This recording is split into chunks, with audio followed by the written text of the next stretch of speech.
Tehát, sziasztok! Akkor először magyarul fogom kicsit felvezetni a ma esti beszélgetést. Ez egy alapvetően angol nyelvű beszélgetés lesz. Akkor kezdem ott, hogy ugye a rendszerváltás 30. évfordulójára kitaláltuk azt, hogy szóljon ez a rendszerváltásról, ez a közegellenállás rész. Azt tudjátok, hogy ha már voltatok az FKSE-ben a közegellenállás programmal, tudjátok, hogy ez egy ilyen provokatív keret, egy kicsit gyakorlatilag arról szól, hogy új szempontokat hozzunk be, és kicsit nyíltabban beszéljünk olyan kérdésekről, amik hát vagy nincsenek tematizálva, vagy nagyon be vannak szorítva. És szerintem a rendszerváltás is egy ilyen kérdés, mert én azt gondolom, hogy a Magyarországon is, de a régióiban is így az emlékezett politika szintjén eléggé sok ellentmondással terhelt, nagyon sok feszültség van benne, és hát ugyanúgy a kultúra területére is igaz. Ezért, ha nem bánjátok, akkor a mostani program az szintén ezek mentén, a keretek mentén fog folyni. Természetesen lehet kritizálni, lehet kommentálni és lehet kérdezni. Alapvetően úgy gondoltam, hogy úgy épülne fel a mai program, hogy megnézzük ugye Katályék filmjét, amit szintén megtaláltok majd feltöltve, emellé a felvétel mellé, ami ugye csak a magyar viszonylatokat vizsgálta, ami szerintem egy fontos szintje az egésznek, de van egy magasabb, vagy egy ilyen makróbb szintje az egész rendszerváltás, illetve kultúrpolitika viszonyának, ami viszont sokkal nagyobb struktúráknak a mozgásáról szól, és most ezeket próbáljuk meg egy kicsit értelmezni a meghívott vendégeinkkel, akik Anthony Gardner, művészettörténész, Larion Lovozoy, jól mondtam a nevedet? Did I tell your name right? Larion Lovozoy. He's a researcher and artist from Ukraine, tehát egy Ukrajnából jött hozzánk, és kutató. És Kis Noémi, aki szerintem kicsit többen ismertek, ő elismert, világlátott író és kritikus, tehát mi fogunk, és én pedig moderálok, Básti Ágnes vagyok. Én úgy gondoltam, hogy ez úgy épülne fel a mai, vagy ez a beszélgetés, hogy kértünk tőlük ilyen rövid felvezetőket, amikben részben a saját kutatásukról, illetve álláspontjukról fognak beszélni, 5-10 perces blokkokban. Azután jön egy általán moderált beszélgetés, illetve egymásra fognak majd reflektálni, illetve én fogok kérdezni. És az utolsó fél-egy órába pedig én szeretném bevonni mindenkit, aki itt van. Kérdezzetek, kommentáljatok, és mutatkozzatok be. Az fontos, mert föl lesz véve. És hát megpróbálunk válaszolni, illetve tovább együtt gondolkodni ezeken a felvető kérdéseken. So, welcome everyone.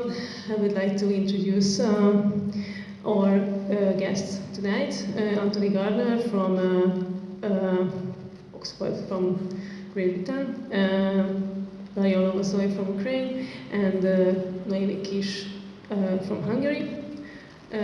My name is Ágnes Pásti. Our program will be divided in 3 parts.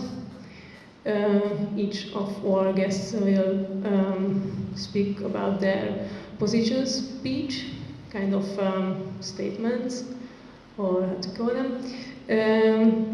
And after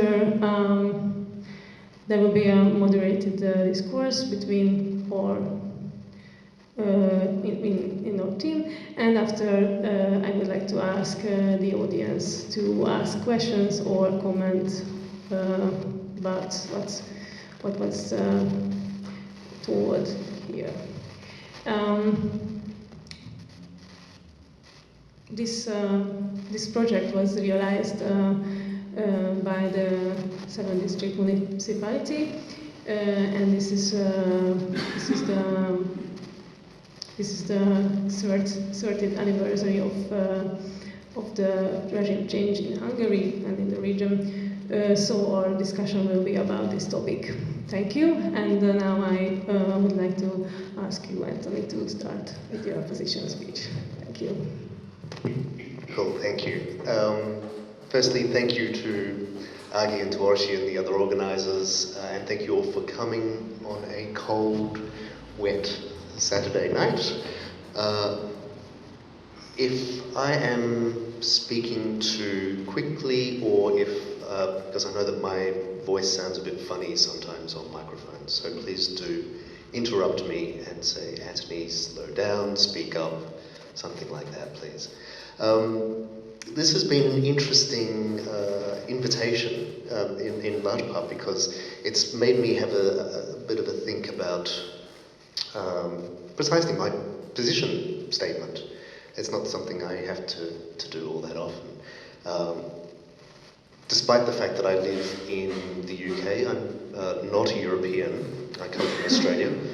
And when I was certainly doing my research going back 15, 20 years on material from Central and Eastern Europe, one of the first things that the artists would always say is, why would an Australian be interested in this part of the world?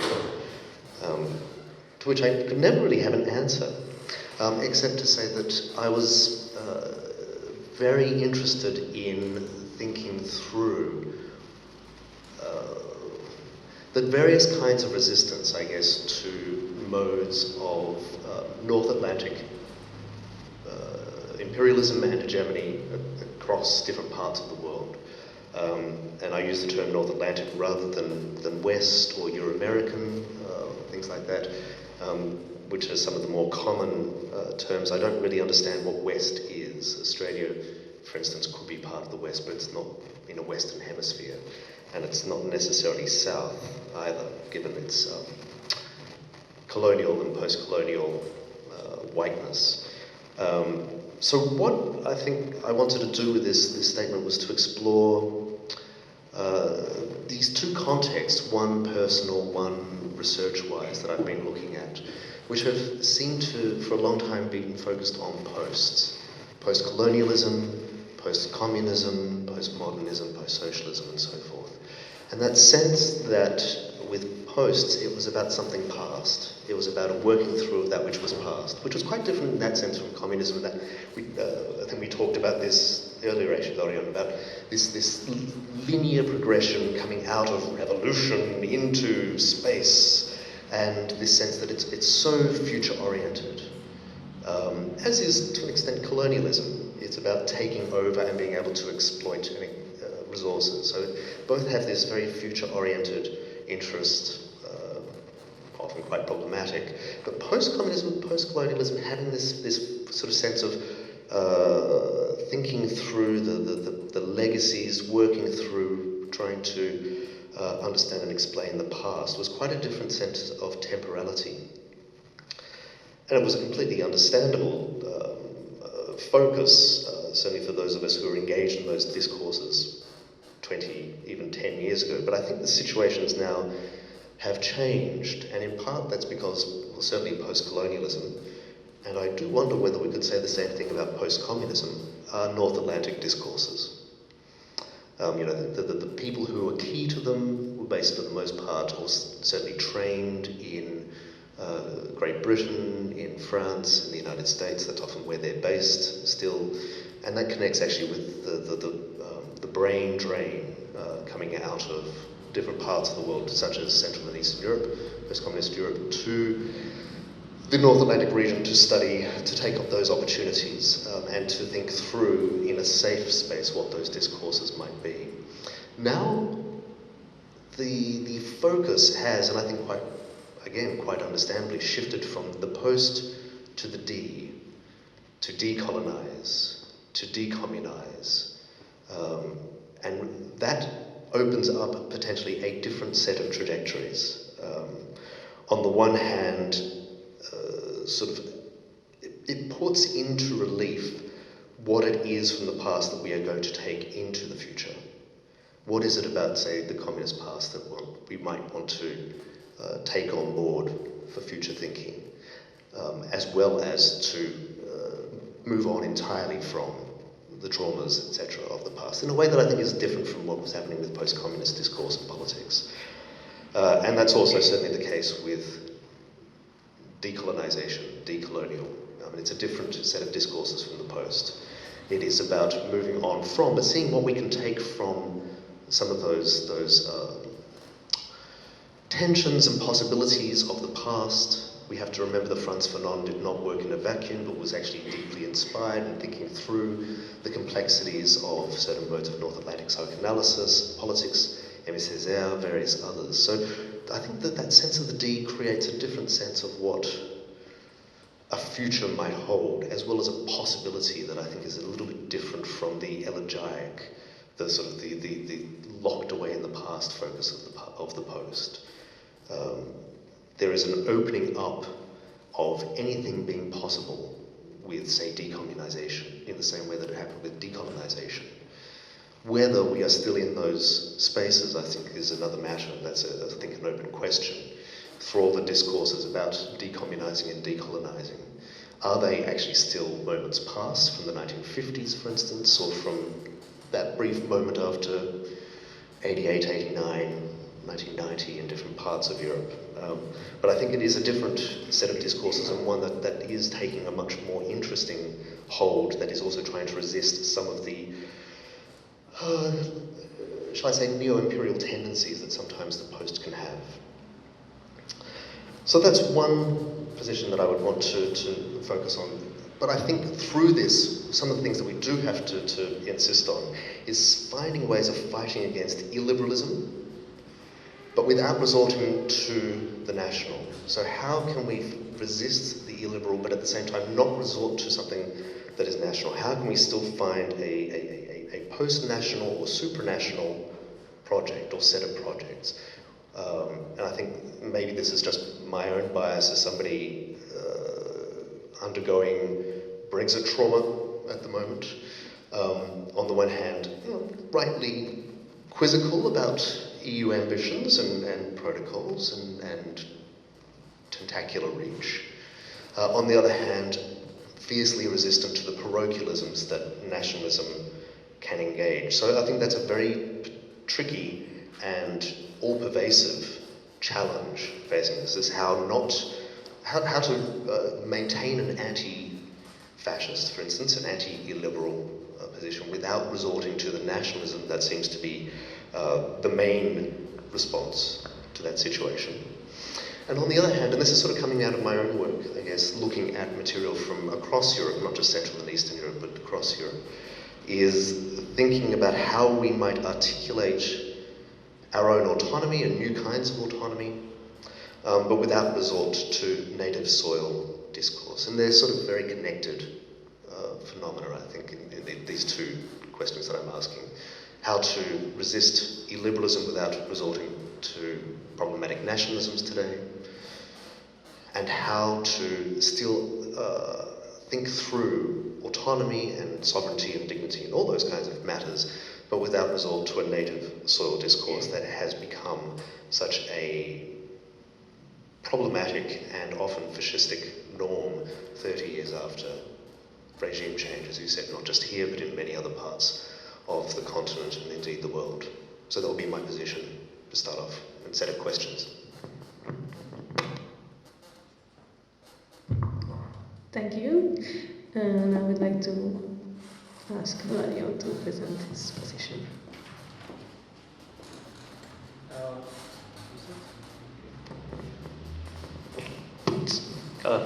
Hello. I'll try to be more focused maybe on my biographical aspect and how I ended up in this weird position of looking into things that are really unfashionable and maybe already tackled upon many times. And I was invited here for specifically for my reason into the activity of the Soros Center of Centers, the network of those of contemporary arts. And for the piece of writing I produced several years ago in the research seminar, which is really resemblant to any other piece of writing on the subject, and they're really strikingly similar, and the subject is a bit impenetrable, therefore they end up kind of telling the same story and hinting at something bigger at that. But I'd like to start more about like reflecting to our initial focus on this 30 years in transit, or 30 years in since an event occurred that changed the economic formation dramatically and also affected lots of human lives. So for many countries it's still a story that is ongoing, and I'll be a bit scripted for the next several minutes. So I noticed that at the beginning of October 2019, like this month, the International Monetary Fund issued a notice on the major shift in its classification of East European countries. So they adopted sort of a new taxonomy, and a regional group of post-Soviet states was discontinued. And 4 of the countries, including Ukraine, were unbundled from the unfortunate rest and added up to the regional group called Emerging and Developing Europe. So it could be like dismissed as a small shift in this bureaucratic lingo, and it sure is. But mind you that it marked like the 28th year of that my country spent in transit to this greater beyond that is called the integrated Europe. And I was wondering what happens to a person, to a body that someone who spent on the road for almost 3 decades, how does one conserve strength? How does one avoid losing track? And one of the kind of insights on that is that you become really, really sensitive and feel any slightest shift in winds, in like terminology, in the ways you are addressed, classified, and especially by the bodies that are so much more powerful than you, and those are the international financial institutions. Without sounding sensationalist or like conspirologist, that those are like some Masonic structures that want to impose their liberal order onto us. Ukraine has been consistently dependent year after year in its survival as a fiscal financial system from the loans from the IMF and the World Bank,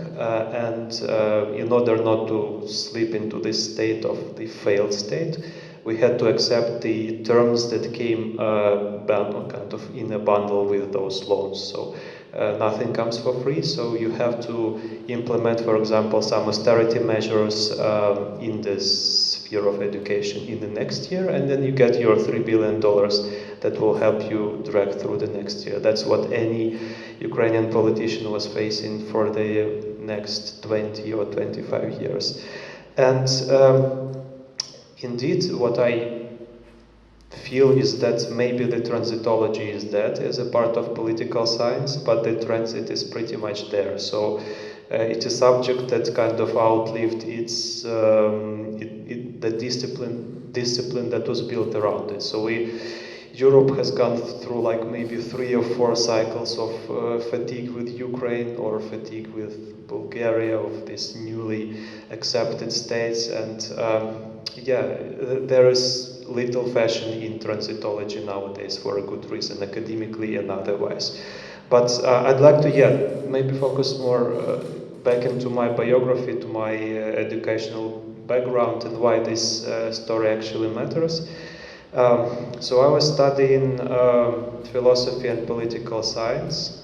For my MA it was political science, but a very specific part of it was called the European studies. And the way it is taught in Ukraine, and this is where you learn to look up to EU as a certain ideal, kind of an infinite source of best practices that spill over the borders of the EU to the neighboring countries. And these neighboring countries are very specific. They're like this problematic bunch of post-socialist states, and they're totally late to the party of this European enlargement. And they are kind of crammed in the category of what was called for decades Eastern Partnership, and then it transformed into association agreement between EU and these countries. And the political systems there, they are treated as some kind of defunct object that should be Europeanized, and which means basically very crudely implementing EU legislation, parts of that in text, without caring much how it should be put into practice. And yeah, that's what I was studying anyhow. I pursued a career as a political science analyst. Yeah, and those were like really good years with a solid paycheck and proper like working conditions, which I am not hoping to have as an artist anymore. And the institution I worked was called the ICPS. It was called International Center for Policy Studies, one of the better ones in the post-socialist area. And it was opened by the Open Society Institute in 1994 as the first is independent analytical center. And the man cutting the ribbon was George Soros himself, along with first president of Ukraine, Kravchuk. So it was kind of a moment of establishing something that actually survived through this support of Soros, but also post-funding years where all the network was left to its own means, or as it was put into metaphor, we've given you the rod, now you have to catch the fish yourself. So it kind of survived. But it was there in my center that I first heard of the then defunct Center for Contemporary Arts and its kind of glorious period of the 90s. And interestingly, it was sharing resources, but also some instructions with my own political think tank. And this relationship really puzzled me way before I got full on into arts. So yeah, I kind of later learned about the whole network of this Soros Center for Contemporary Arts and which kind of catalyzing role they played in the cultural transition of post-socialist countries. So in Ukraine, like for decades, they were nurturing the movements big and small, supporting kind of, like the last thing they did was they really heavily invested into promotion of a circle of artists after the Orange Revolution. That I consider my inspiration and teacher. So there was some spark that kind of survived through all these years. And but just like my think tank, there were just the tools of this liberal democratic normalization. So there was a lot of rhetoric, ideology of this catch-up development that there is kind of a lack of modernity or modernization in young democracies. And they should kind of look up to some example states and do well. It's like this 19th century idea that you first become educated, then you become a citizen, so not the other way around. And yeah, so there was kind of an idea that there is a certain package of reforms that you should implement in order to get there. And it, like, shockingly to me, art was a part of this package of reforms, along with like active civil society, good governments, human rights. You should also have a functioning system of contemporary arts in order to count being being European. And it's like this compliance test of the modernized society. This is specifically what the directors of SCAA in Ukraine were referring to. So yeah, there was a certain hint of this shared formula of modernization for the ex-socialist space that these centers operated upon. But there was also sort of hint at that this logic of transit could also be applied to arts. That it looked like there is a desired state for art as well, and what was belated and what was out of place already was specifically the remnants of the socialist aesthetical paradigm of socialist realism. What was about to replace it is this plural contemporary vision of arts that are not realist. but postmodernist, whatever they were at the time. So from this kind of denial or of this socialist realist paradigm was born these aesthetics of Soros realism, which was a joke by Miško Žuvaković. He's a kind of, in the mood for jests often. He likes to make these puns, and some of them stick. And it's obviously, I don't imagine that he introduced it as something that would remain as a recurrent kind of ghost in the art writing for many decades, but it is. And what it is basically is a hint. It's like the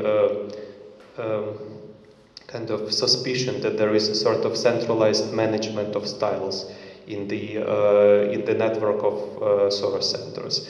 And obviously they were operating according to a number of specific but not yet transparent instructions. There are these anecdotes of Soros Bible or some kind of corporate code that circulated around these similar institutions, and that things should be done like that. That exhibition should have like catalog translated into English, etc., how portfolios should be organized. And this lack of transparency is actually what's biting the whole kind of public image, I guess, of Soros right now, and it feeds actually to the suspicion and the conspiracy theories around him and around activities that he supported. In Ukraine, like it's a place that twists anything that gets there, and of course its implementation wasn't perfect. So like many know that one of the programmatic kind of activities that this center supported was kind of socially engaged art. And Ukraine wasn't a good soil for that, kind of to try to implant that type of thinking, because artists were developed in the late 80s in this collapsing socialist stagnant regime where being political meant a bad thing for an artist. It was being part of nomenclature and trying to kind of work upon the procurement of the state. Like on contrary, being apolitical into abstractions like mythology, allegories, etc., was considered cool. So it was a period of sort of forced de-autonomization of artistic practices, where some people who were curators, a novelty at the time, who were mostly foreign, were forcing artists to operate differently than they used to be, like this mid-generation artists of the time. And many accusations came out of it from the both conservative people who were saying we'll manage ourselves, we'll find the third way between East and West, how we'll do things, but also people who are critical from the left, because it's a rather obscure body, or the ideological image of the CAA. Is it like for the right-wing people it's totally leftist, for the leftists it's liberal, so it was hard to criticize, but many felt that there was some kind of functionalist understanding of art, and that this group of people felt that the optimal projection of art is in the sphere of civil society. And so there was a vision that there is this package that you need to stick to, and what is actually the whole kind of metaphor that I wanted to pursue here is that being on the road is like being very pragmatic about what you carry on with you, and you cannot afford having something extra, and anything has its purpose.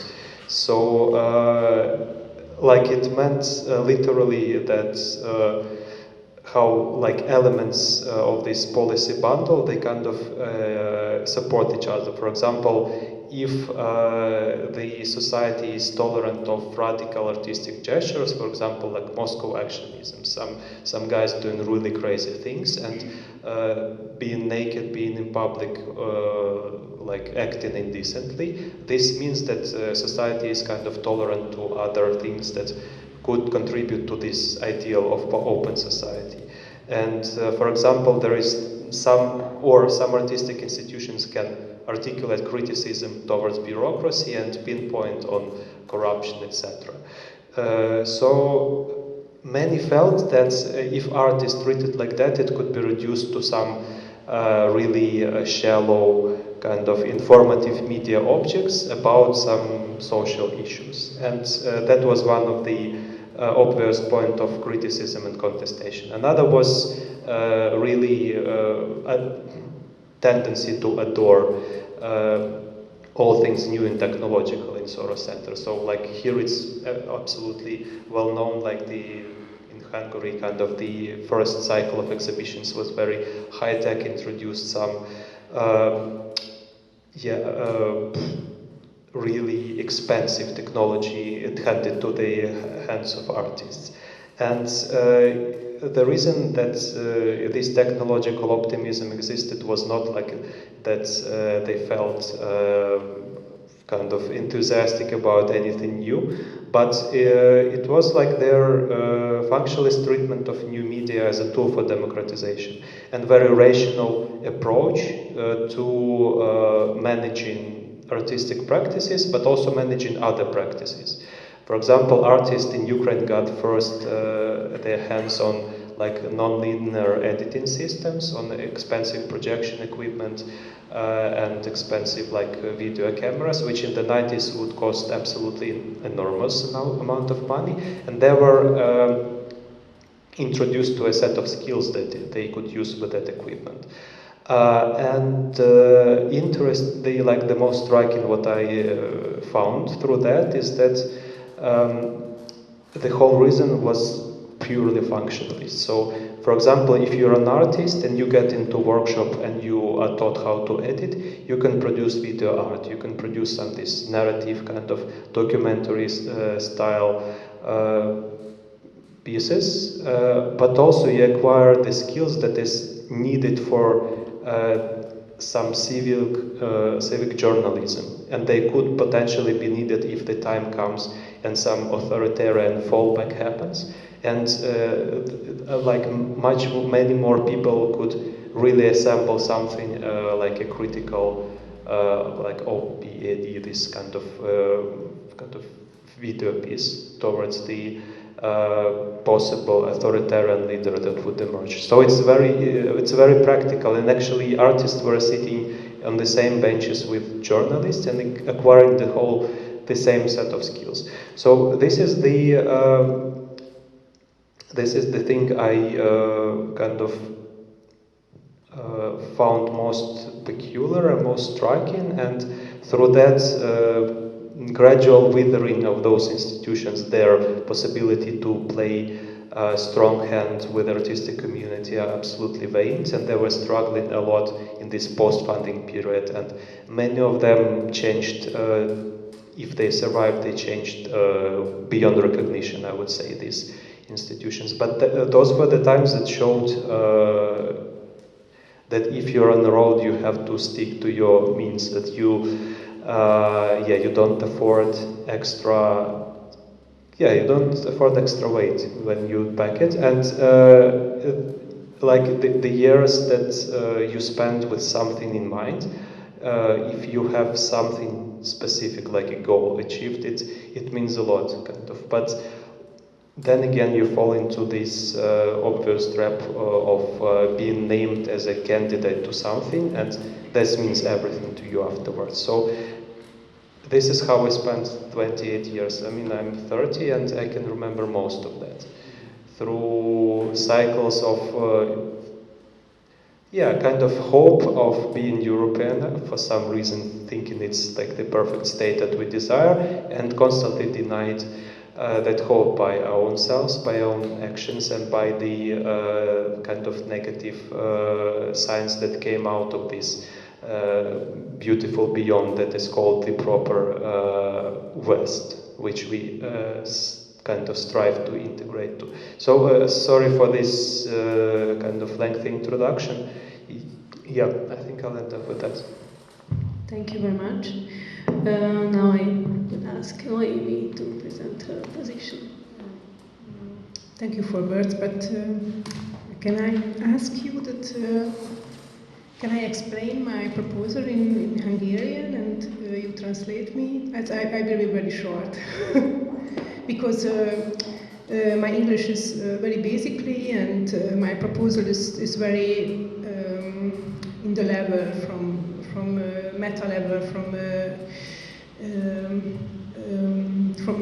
I coming from literature place, and I was 14 in 1989, and I remember that my grandmother was very, very sick, and she was in the hospital, and before years, Brezhnev died, and my grandmother was unhealthy. She was very good. She really very good, and she was very, very happy that Brezhnev died. And this changing time is in our family is that we become back my grandmother, and this is really the time that, I was very happy, but I was 15, and today I am 45, and I am writer. I wrote books, and my books are translated in languages, in German, for example, tehát elsődlegesen németül, mainly, and in other Eastern European languages, Bulgarian, Serbian, and other languages, and this time, these 30 years, is very, very important in the Hungarian literature. This is not a biographical story from mine, but this is a story from what I will explain now. This is the story from Hungarian literature, because really the Hungarian literature was the primer and first step literature after this changing time. And the two writers, Esterházy and Kertész, they died in the last 3 years, and the culture was shocked in Hungary because they are symbolic for this changing time, and I explain now what's happened. Konrad also died, but Konrad is a sociologist, is not so the same place in the history from contemporary literature than Esterházy and Kertész, because he wrote more political and sociology. Can I explain in Hungarian? Because it's really very, very difficult for me. Tehát én arról szeretnék csak egy pár szóval, tényleg nem szeretném húzni az időt, hogy a centrumról és a perifériáról szeretnék egy pár szót mondani. Ugye a nyugat az a centrum, és mi vagyunk a periféria, de ezt amikor volt a rendszerváltás, akkor nem így hívtuk. Akkor mi ilyen félperiféria voltunk, meg szocialista, meg poszt, amiket itt hallottunk. Viszont ma már, és akkor, amikor elkezdődött a rendszerváltás, akkor az Esterházy meg a Kertészt lehetne szerintem ilyen mintaként venni, akik így nagyon sokat publikáltak szép irodalmat és esszét, és aztán ma már politikainak nevezhető szövegeket. Will you translate or later? And thank you, Ágnes, that you do it, because...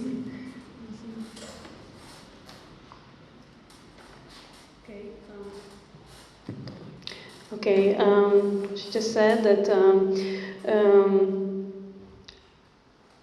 you are speaking about the Western situation or In the last 30 years. Yeah. In the last 30 years, two of the main and symbolical writers died in Hungarian literature. The one is Péter Eszterházy, and the other is Imre Kertész. And please continue. Tehát, hogy ők politikai szövegeket írtak, most nem mint szépírókat veszem, de ők így szimbolikusak az elmúlt 30 évhez nekem, mert hogy ők olyan politikai szövegeket írtak, ami által a nyugat elkezdett beszélni Kelet-Európáról. So the most interesting in their oeuvre that they not just write in a kind of literature, but they also write political text. Their art was very political. Tehát igen, tehát szép írók voltak, de mégis politikailag interpretálták a szövegeiket. So they interpreted their text in a political context, very politically. And this is how the West, the cultural center of the world, Western Europe, started to speak about the Hungarian political situation. Igen, és hogy úgy interpretálták őket, hogy vannak ilyen nagyon jó írók, akik így kimutatnak ebből a társadalomból, de maga a társadalom az általában ugye a nyugati sajtó szerint éveken át homofób volt, nem felvilágosult, homogén, tehát hogy nem volt például multikulturalizmus Kelet-Európában, ezt nagyon sok cikk tagadta. Tehát azt mondta, hogy itt nincsen az, ami ugye nyugaton, meg Amerikában, meg Franciaországban, ami például ilyen központi topik volt nagyon sokáig. So the Western media tried to frame their oeuvre as a kind of eminent or progressive production of art. Meanwhile, they are talking about our societies like a kind of backwardness, homophobic or retrograde or homogeneous and this kind of stuff. So they were the kind of, kind of progressive artistic practices, which was kind of outstanding from the old society, which is backward. Igen, és akkor elkezdték így ilyen kitüntetésekkel, meg díjakkal elhalmozni. Nem csak őket, hanem nagyon sok magyar írót, akik mégis világhíresek lettek. Miközben itt ült egy írótársadalom, aki így nagyon, ahol így elkezdődött a kettős beszéd erről az egész dologról, hogy akkor ez most micsoda. Tehát tényleg világhíres volt a magyar irodalom így kb. 15 évig. Tehát ennek most vége van, de ez tényleg így történt.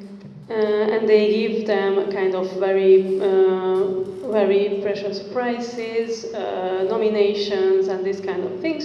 So this kind of Nobel Prize for Kertész. For example, he get it. For example, Nobel Prize. Hát ennyi végül is, így jól nem mondtad, és köszönöm. So, kettős beszéd, igen. Yeah, and for about 15 years, Hungarian literature was world renowned, and it was stopped. But meanwhile, there started a kind of phenomenon, this double speech, this double speaking among the local scene. És hogy ami szerintem nagyon érdekes, és itt le is zárnám, ezt tulajdonképpen vitaindító, hogy így egyszer csak ennek így vége lett. Tehát, hogy mondjuk körülbelül ilyen 3-4 éve így nem szerepel a magyar irodalom semmilyen nemzetközi fesztiválon, nincsen jelen a nemzetközi irodalmi fórumokon, és az a generáció, aki él, azok hiába van ugyanolyan színvonalú vagy sokoldalú irodalmunk, az nem tudja áttörni ezt a falat. The times are finished, and actually it's very interesting because since there is a big how to say there is no discussion about the Hungarian literature on a world stage, and which a lot of very outstanding production in the literature is not seen and not discussed. And it's very interesting that how this era was finished, and what's left is a kind of I don't know how to say. It's like it's very good. so basically, you say that if the Hungarian literature do not reflect the values of the West or something like this, it's not present in cultural production. They are not interested in it. They are not supported, and they don't spread it actually. So they don't buy this kind of. Yeah, it's much more easier. It's much more easier. Try to explain it easier. So yes, we can say that how this cultural production is about evaluating and spreading such values. You know, it's like you said that there was a big era of Hungarian literature which was about these kind of dichotomies, like the intellectual elite is sometimes something that is emerged and we can show them, and there is a kind of progressiveness. But after this big generation died and the contemporary literature scene find their own voice, the West wasn't interested in it because it wasn't a kind of only reflection, but it changed basically. This is what you said, something like this. Okay. Thank you all of you. And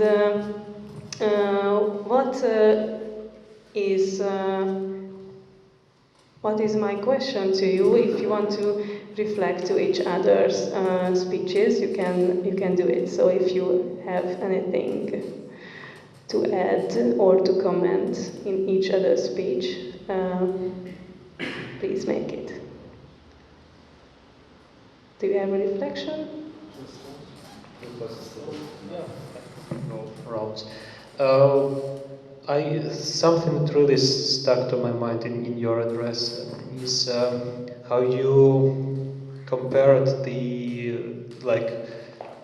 or tried to attach the decolonial thought or paradigm, which is well established, I guess, like at the time, right now, and before the wall was crumbling.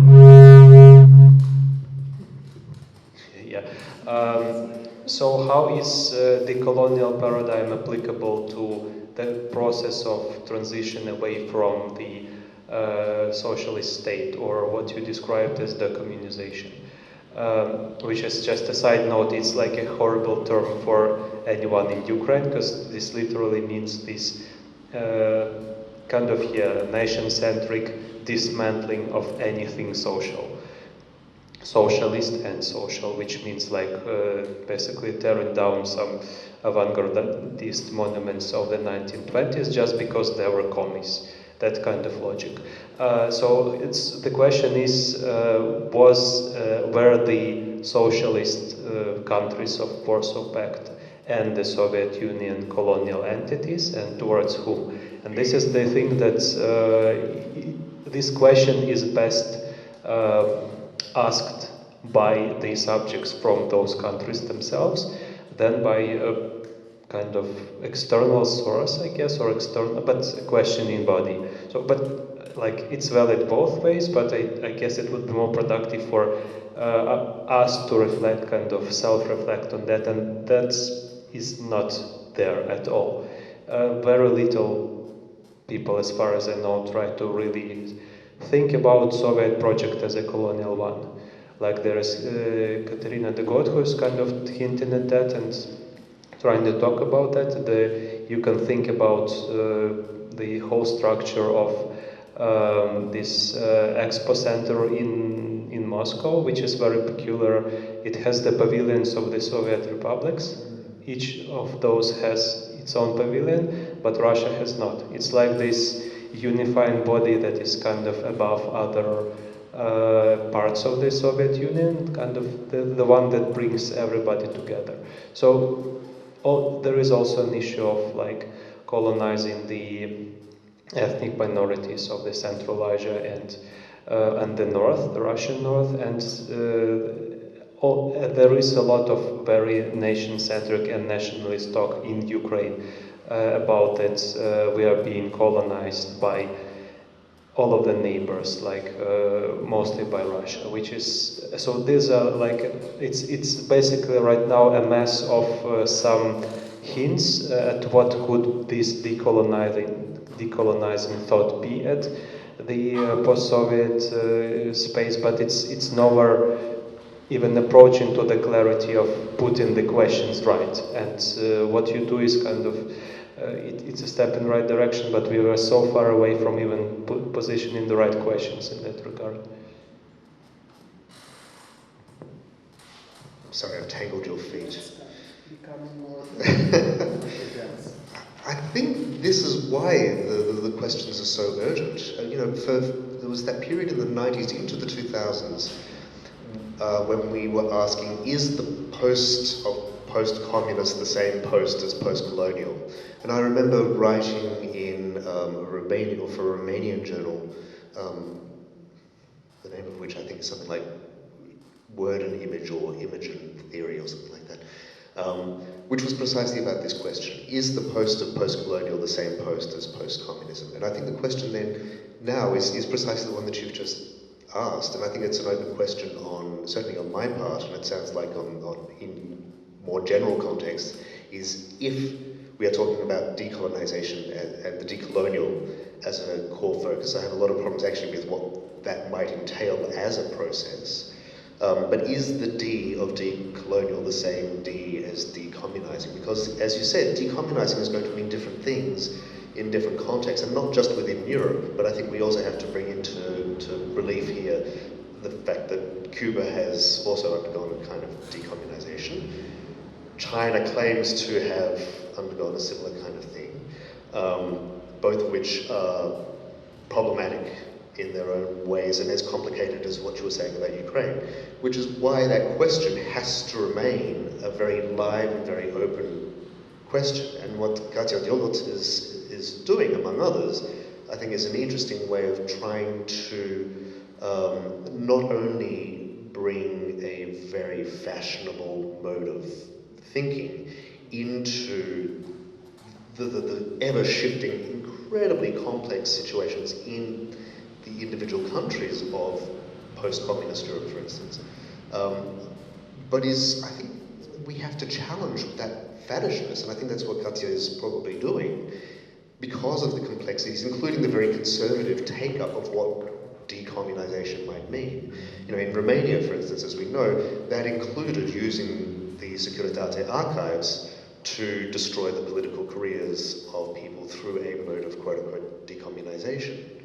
And so that has to be part of what this set of questions might be. That doesn't mean that the questions can't be asked and shouldn't be asked. In fact, I think it means that we have to ask them even more urgently than before. I'm not sure that I would say that it should only be people from within a country or a context who are asking those, because I think the questions are not just local, they are global, and lots of different insights could come in, provided that we take on board exactly what Naomi is saying about the fetishization. And I think this is actually what connects all three positions, is the fetishization of certain expectations, both from oneself, that self-colonizing that Alexander Kyosev wrote about so beautifully, but also from the shall we say, the receiving cultures as well of literatures and so forth. And it is interesting that after Katas and others, the sort of focus has shifted on to people like Svetlana Alexievich and so on, thinking through maybe other modes of fetishization and seeing how they might be sort of displaced or replaced onto other individuals. And I think that really brings into relief those questions of elitism versus populism, and the individual versus, say, a collective and I think maybe that's something that I would want to tease out very strongly here, is what we presume to be populist and elitist here, and you know, what are the fallout from that return of a dichotomy that I think is very pervasive today, because I think that also connects with what you were talking about in relation to you know, who is allowed to speak for certain things, and what it is that we're talking about in relation to something like Soros. You know, there are some really amazing correlations in terms of what you were talking about, Noemi, with the literary scene and this kind of fetishization with Miszko's feminist Homo Soros realism. I would like to drop another deep word next to the decolonization and decommunization. It's democratization, because actually it's really related both of the definitions, because it's, you know, it's very interconnected, and decommunization and democratization is totally in pair with each other. It's a kind of social Darwinist concept about how a society should look like. And yes, this kind of fetishization this expectation for democracy is, I think, a very important part of this story. And actually, you wrote a book about it. So your book basically was on the concept of the criticism of this kind of processes, which was totally defined the history of the region. My question for you is a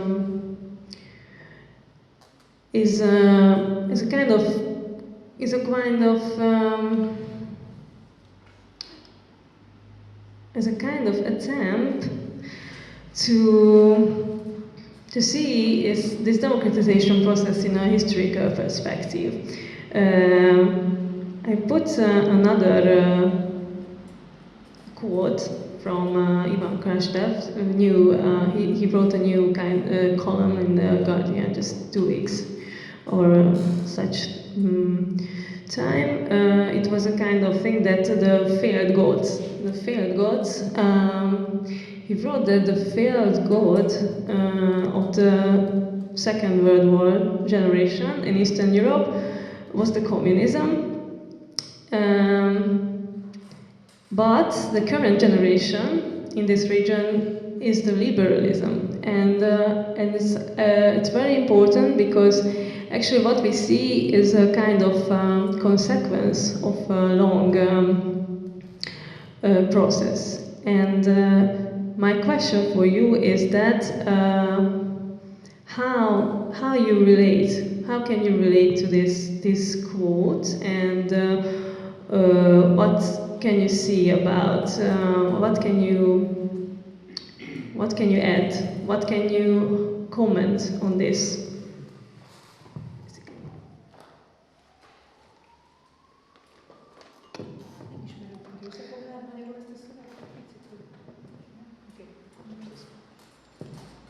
It's sort of the 50 million euro question, isn't it? I was implicit within my D's was democratization, and I think that goes, of course, back to the problematic notions of transitology, transition, and the teleology that is there, that you decommunize and you democratize at the same time. Also, the presumption was, whereas if we remove democratization and all that is, all the connotations and the moralism that underpinned precisely that kind of liberal democracy viewpoint, and as it turned out, neoliberal democracy viewpoint at the time, what do we have instead? So I was thinking very closely actually about that Guardian article, which I read and reread a lot. It's a very, it's a very interesting article in some ways and problematic in others. That notion of, and I think that's why I wanted to finish with those two questions of the two positions of how can we resist illiberalism, which I think is different from how do we support liberalism, but how do we resist illiberalism? And I think we see that with what's happened with migration, with asylum seeking, with passage through countries, whether from here to others. Sorry for stopping you. What do you mean under this term, illiberalism? Because, you know, we hear it a lot and we have a concept about the content, but I don't know what you think about it, how you mean it. Yeah. Certainly the way that I would be framing it would be along the lines of, say, xenophobia and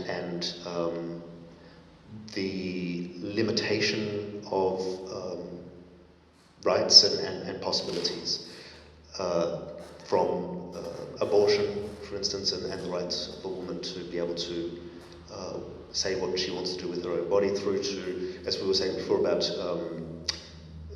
LGBTQI plus rights, and especially in certain parts of Central Europe, the violence that's been committed against people who have either sought asylum within those countries, or more explicitly, those who have sought passage across parts of Central Europe to get to, say, Germany or Sweden or France or Britain. That, to me, would be the context of illiberalism that's happening here. Of course, it's more broad still in terms of things like censorship, the silencing of voices, but also self-censorship, self-colonization, and so on. They would be different forms of illiberalism that are operating too. So in that sense, it's a very broad covering term, but it's one that is connecting with a regimentation, it seems, of borders and barriers, both individual, cultural, national. You know, they're interconnected. I'm not one for barriers and borders as a migrant myself, as somebody who has had to fight a lot of bureaucracy in relation to being able to live in the country that I live in now, or to be in a context that I want to work in. So I guess that illiberalism that I think we should resist is a denial of what it is that people might be seeking for various reasons. But I think it's, sorry that I'm interrupting you, but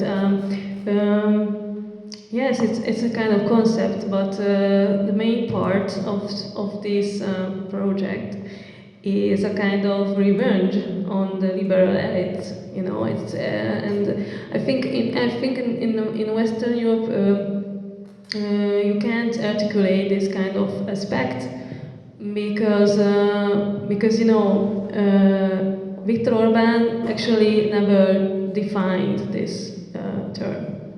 So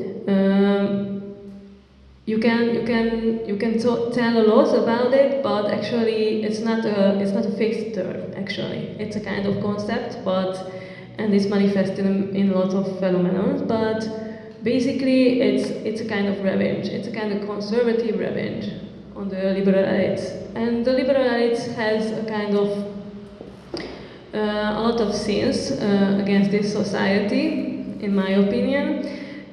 So the political basis of illiberalism is this kind of revenge, and this is how it can be. It came to be a populist phenomenon, actually. But it's my opinion, and it's very different, and it's very difficult to understand it out of context. Later, okay? I would want to make a distinction, perhaps, between a critique of a, that old style liberal project, which might be liberal democracy. It might be a rhetoric of openness that is actually top down in the end. Maybe that's a capital L liberal.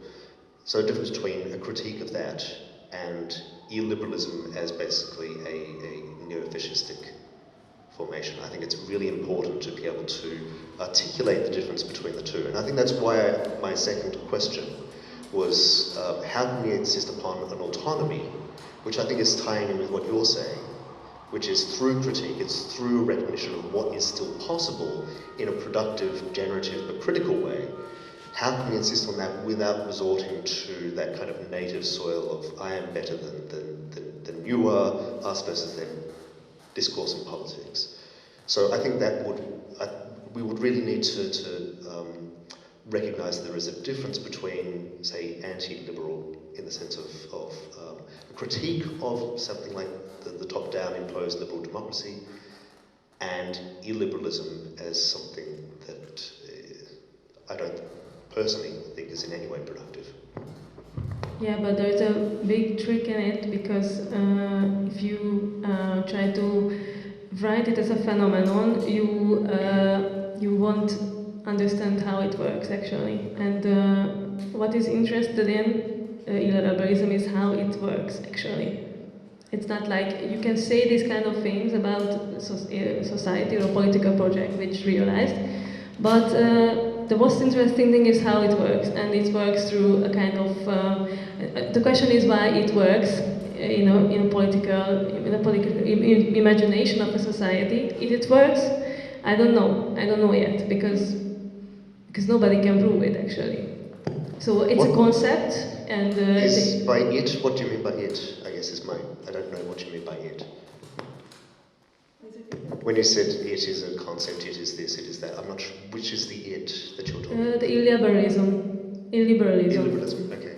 So the question is how it works actually, and you just talk about the surface, what you see. It's not how it works. And actually, this is why I was asking you to interpret your definition about it, because there is no definition of illiberalism actually. There is a lot of phenomena which you can see, but it's not enough to understand how it works. Okay.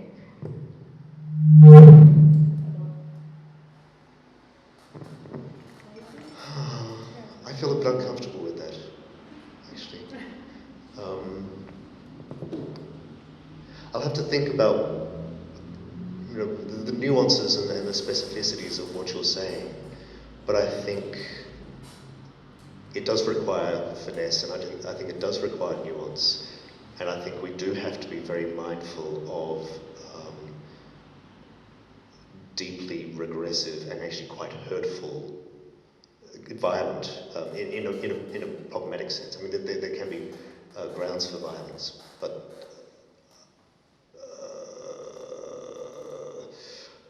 not calling something out for what it might actually be, not just in terms of intentionality, but more broadly, I think could be a problem. And actually, I think it ties in with the presumptions and fetishizations of certain kinds of behaviours and expectations and cultures that we've been trying to critique here. So I think, as I said, I'm very uncomfortable about what could emerge from that kind of discourse, while at the same time recognising that, yes, there is a need for nuance, and that's why I think we need to continue with the nuance, but I'm not sure that the way that you framed it is the way that I want to frame it myself, but I'm happy to leave that open to others. Okay, now I open this discussion and waiting for your comments, questions. I like to pick up the liberal thread. Aztán például for a proper liberális hozás. Yeah, it's like, I guess that there was some serious semantic shifts.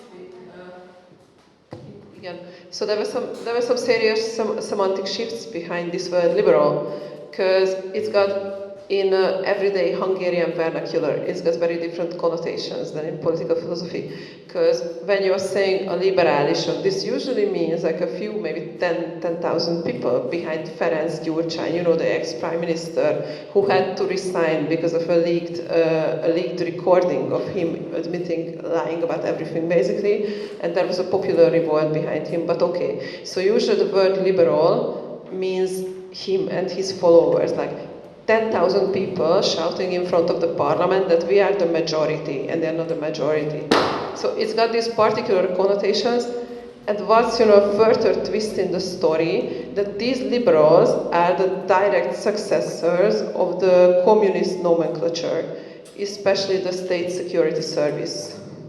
Now they're like serving different kind of political lobbies and different institutions, so on, but it's a very sort of colonialist structure, and it's a set of dependencies and so on. But what I think is the connection to liberal political philosophy is this social engineering based on the vector of this liberal individualism, and it's not really liberalism, but it's individualism and atomization of society. So it's a very neoliberal idea, and also generating competition.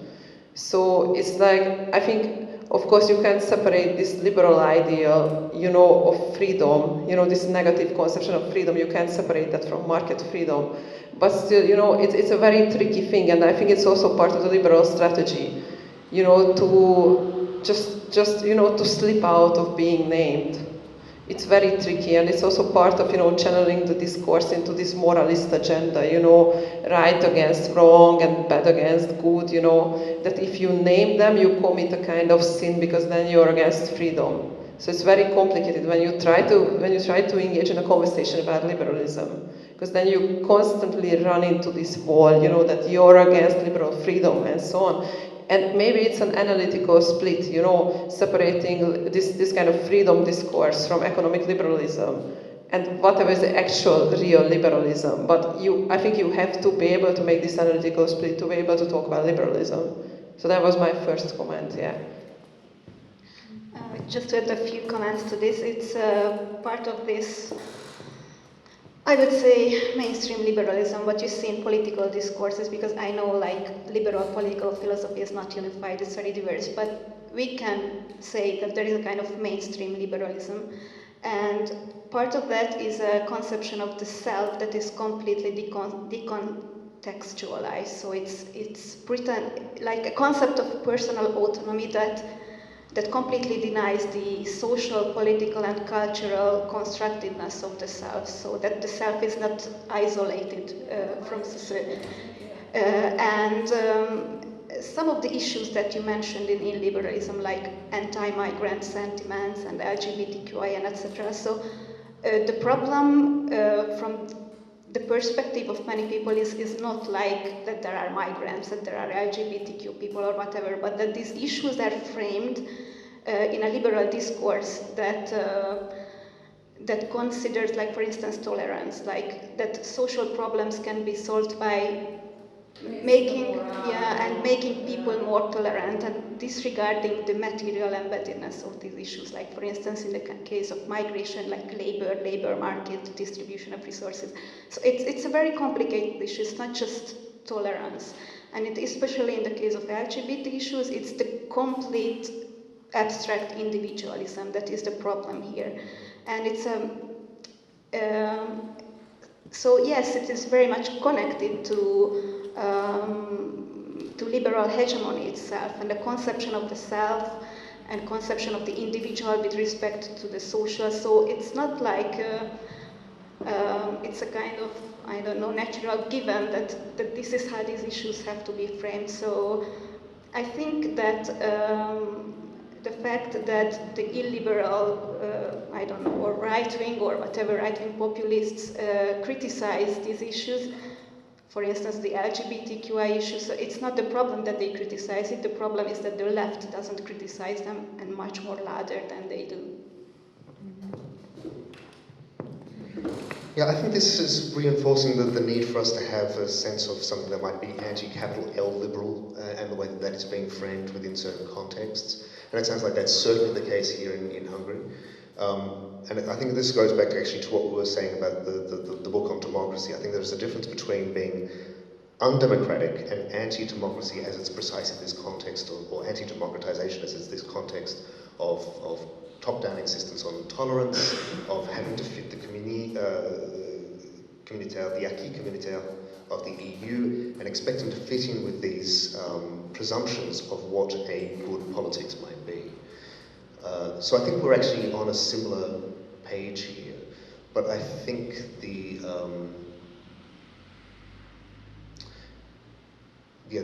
need to actually work out what this notion of liberal might be within a particular context like this one, and how then, especially if we're going to be translating it into another language, for instance, the complications that might emerge with that.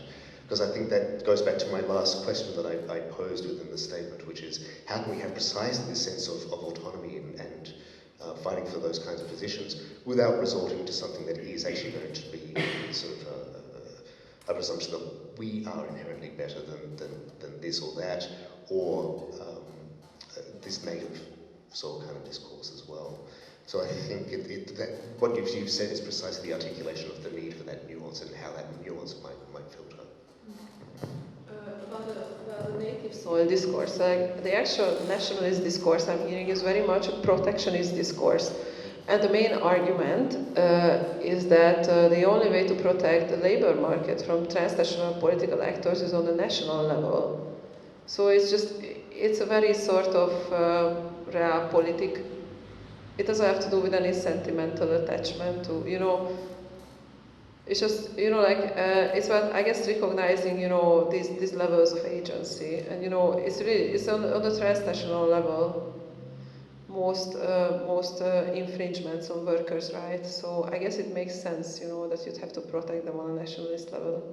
That's how far, state regulation reaches, I guess, so it makes sense. But no, it's not, these are not very sentimental, or not essentialist arguments. It's practical and realpolitik. I would fundamentally oppose any neo-nationalism that is being articulated. Actually, I don't agree with it, Oshi. The workers' rights in this country is not in a very good condition. So, okay, I think we should go back to the cultural level, and because I think me much more into this and understand much deeply this. I took this text from Octavian Essanu, What Was Contemporary Art, which has almost the last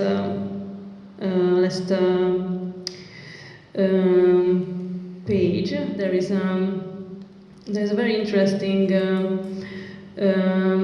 phrase about what is contemporary. What does it mean, contemporary art? And he writes that it's basically not a historical term. It's not a new kind of style or a kind of new era, but much more about the market. I just read it for you. From a historical perspective, as seen through the prism of periodization, the emergence of contemporary art is in the post-socialist countries echoes similar modernizing processes that took place in the West earlier in the second half of the last century. The logic of postmodernism, viewed as a reaction to utopian modernism and as a consequence of what critics have called institutionalization or domestication of modernism, at times draws very close to the missions of a new art institution. First major institutions for contemporary art often frame their institutional mission in accordance with the central tenets of post-war liberalism. They sought, for instance, to forge a stronger alliance among art, commerce, and industry, or strove to distance themselves and the art they had promoted from the political radicalism of pre-war modern art. In fact, the very substitution of the term contemporary for modern was in some cases motivated by this neoliberal mission. So actually what we thought about contemporary is not actually how it works. It's a total market liberalization process in the art scene. And this is important in our framework because we didn't talk so much about the art market. And I would like to ask you to talk a bit about it, you too, because the literature has its own market, and the differences between the Western and the Eastern type of market. Basically, my position in it that I not totally understand how it works, but I have to tell you that the market of the artworks in the region is actually very little. So it needs a lot of resources, and not just private resources, but governmental resources. So without governmental resources, it can be you can't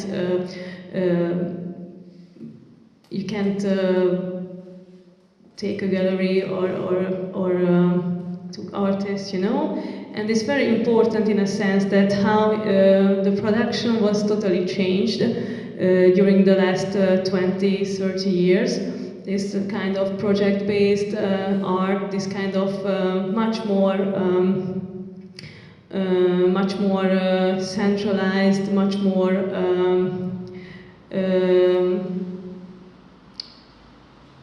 market-compatible art emerged, actually, in my opinion. And I think it's very strange and alien thing in this post-socialist region, because before the market it was a kind of basically propaganda art was very, very relevant and very vivid here, and we should see a bit closer this kind of transformation. And I will ask you first to reflect on it, because you have a kind of different. I'm from a country that has like zero market of contemporary art. Worth speaking of, but if we try to clarify a lot of terms this evening among each other, which is absolutely a healthy initiative, if you think that market is sales, then no, it's not the case. If you think that market is competition, then absolutely yes, you have all the competition, but without sales. And I think that like the state of affairs in society, and why we call this times like this post-industrial, post-Fordist condition, is that the life is organized according to the principle of individual competition instead of cooperation. I feel a lot of what you mentioned as a project-based kind of approach to organizing labor everywhere. Not specifically arts, but it's temporary, it's passionate, it's effective. It is effective at achieving goals, and it's easily disbanded as soon as the goal is finished. And therefore, it's like eternal, competition between the projects at achieving goals in timely manner. So in that regard, there is what I guess the ground was prepared by the institutions in the 90s, by the open society institutions, by the Soros centers, that yes, things should transform in a way that facilitates this competition, which does not mean immediate increase in, for example, like revenue, GDP per capita, etc. But we need to create the conditions where these things can happen. And in Ukraine, it's really paradoxical. So there are reforms, there are market-oriented reforms, but it does not result in the developed capitalist situation with all the contradictions that are ripe for some criticism. No, it's just stagnating in these early stages of what is called primary acquisition, when like you can grab anything that you see, like you see a factory, you just acquire it. After the after the end of the communism, and there is no fear of property restitution because it was like a state property. So we are kind of stuck in kind of cutting and parceling this infrastructure that we got from the Soviet times, and it's being cut by a bunch of individuals that are oligarchs and are really into arts additionally. So yeah, I think that market is so much more than just selling things. It's just a part of constructing yourself as somebody who is knowledgeable, efficient, flexible, and ready to move like across the continent to give like 1 hour presentation speech or something.